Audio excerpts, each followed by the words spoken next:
G'day folks, welcome back to another update for the S&P 500 and the NASDAQ.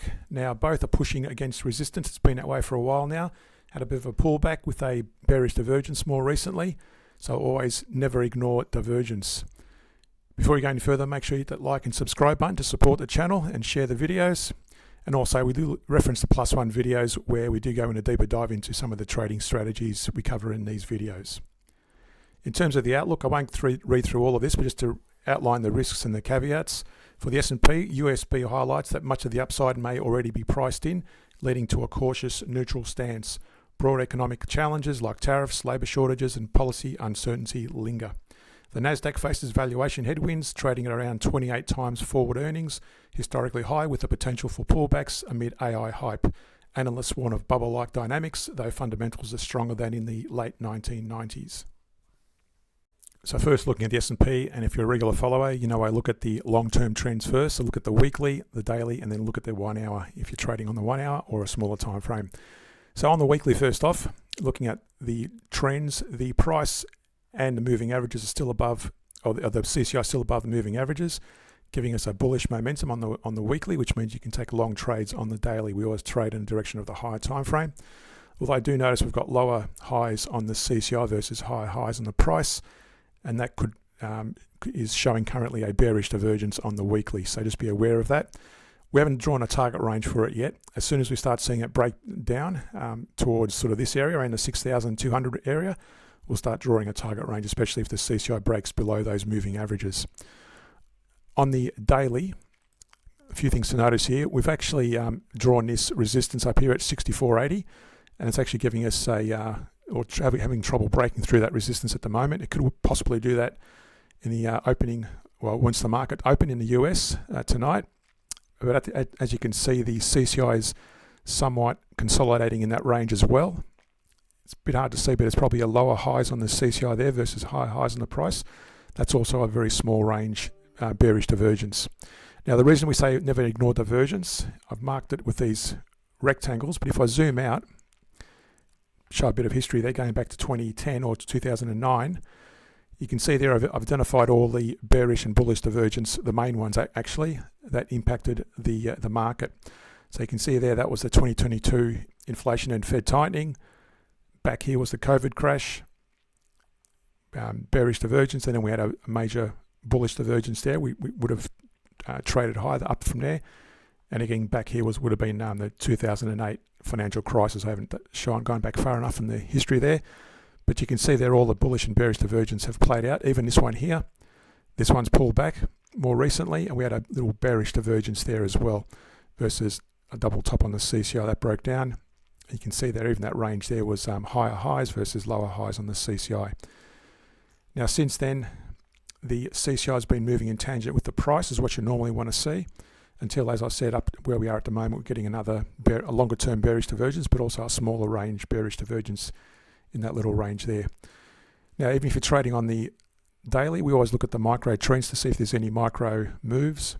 So we work backwards, trying to find any bearish or bullish divergence. You can see there the CCI is moving in tangent with the price until we come back to this area. You can see they're declining highs on the CCI versus higher highs on the price, and that actually pulled back quite substantially. And to draw a target range for that, we measure the 23-38% range as a minimum, and that would have been that range there.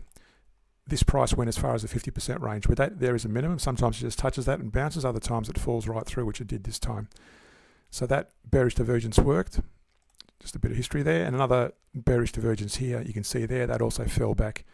If I draw a target range there, that almost went to 100% of that range there if we drew it to that range. Now, in terms of the back test, if you're trading on the 1 hour, this is a 1 hour example. You can apply it to almost any time frame. For the 1 hour, we go on the direction of the daily. So again, so long as the price is above the moving average and predominantly close out whenever the CCI breaks into the moving average range, you take long trades. And this is a long positioning only. So we've started back here around about the 23rd, 24th of April when the price broke above the moving average range. And so did the CCI. That's where we started taking long positions. And each of those little steps indicates trades made. And the way we look at that is we trade in direction of the hourly in this case, when the CCI and the price are in a bullish momentum. and we get ready to close it out whenever we see a bearish divergence. So you can see there was a little bearish divergence there. You would have avoided going long during that little period. We don't go short. Remember, we only go short when the daily is also showing short positionings. So we only take long trades at this point. We had a few, you can see there, we had a few bearish divergence along the way. And more recently, that was a major drawdown on your account.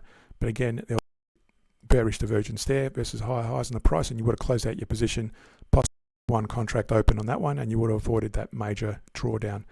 Again, going long whenever the price started and the CCI started rising, and closing it out whenever you see a bearish move on the price, especially, and the CCI. And this is the NASDAQ. So on the weekly, first off, you can see the price is well above the moving averages, but notice the CCI has just touched that moving average range on the CCI 150. And if I zoom out, you can see there's declining highs on the CCI versus higher highs on the price. That needs to be stretched out to that point there. So again, as soon as we start seeing more decisive move to the downside, we'll draw the 23 to 38% target range on the downside. That's the weekly, somewhat slightly bullish to neutral on the weekly. On the daily, if I zoom out again, you can see there the CCI is already broken below. It's currently in that moving average range, still consolidating in that range, and so is the price. So just be cautious. I'd be calling it a neutral positioning at the moment. It's having trouble breaking through that resistance at 23,970. Now I haven't marked this one same as I did for the S&P, but if I zoom out, you can see there the various bearish divergence. I'll mark it on the price chart. So there was a bearish divergence there, higher highs on the price versus lower highs on the CCI. That fell off quite strongly.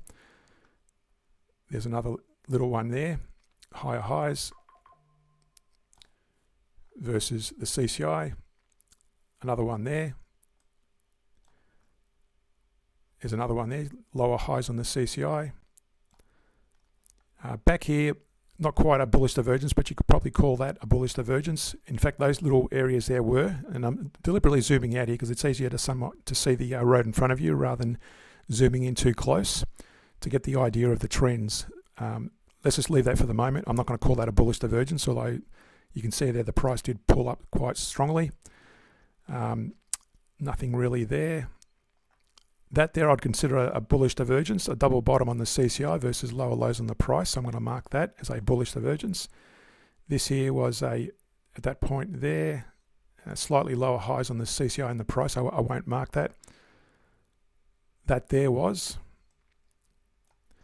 Let's go back here. Anyway, you get the idea. So whenever you see higher highs on the price versus lower highs on the CCI, or the alternate, whenever you see higher lows on the CCI versus lower lows on the price, that's they're divergent. So always pay attention to those.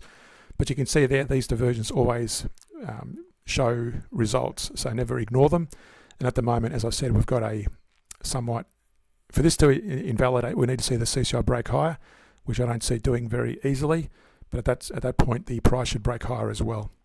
Now that's the daily. On the 1 hour time frame, again working backwards, we look for any divergence. That CCI is moving in line with the price. Back here, we started seeing a declining CCI highs versus higher highs on the price. That was a bearish divergence. Back there's another one, lower highs versus higher highs, another bearish divergence, and so on. So at the moment, what we're looking for is any bearish moves, and apart from the CCI pulling back into that moving average, there's no real bearish divergence per se.